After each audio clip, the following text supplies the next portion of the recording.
প্রধানমন্ত্রী নরেন্দ্র মোদী সম্প্রতি মার্কিন প্রেসিডেন্ট জো বাইডেনের সঙ্গে টেলিফোনে কথা বলেছেন, যেখানে তারা ইউক্রেন এবং বাংলাদেশের সাম্প্রতিক পরিস্থিতি নিয়ে আলোচনা করেছেন। আলোচনার সময় প্রেসিডেন্ট বাইডেন ইউক্রেন সংকটে ভারতের শান্তির বার্তা এবং মানবিক প্রচেষ্টার প্রশংসা করেন। প্রধানমন্ত্রী মোদী ইউক্রেন সফরকালে প্রেসিডেন্ট ভলোদিমির জেলেনস্কির সঙ্গে সাক্ষাৎ করেন এবং রাশিয়া ও ইউক্রেনের মধ্যে সংঘাতের শান্তিপূর্ণ সমাধানের উপর জোর দেন।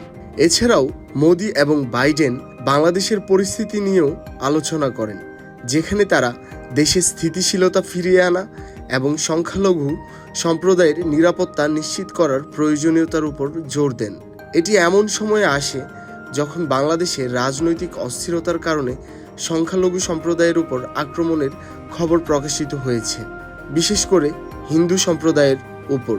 এই আলোচনায় উভয় নেতা আঞ্চলিক ও বৈশ্বিক ইস্যুতে একে অপরের সাথে মতামত বিনিময় করেন এবং ভবিষ্যতে পারস্পরিক সহযোগিতা আরও জোরদার করার অঙ্গীকার ব্যক্ত করেন।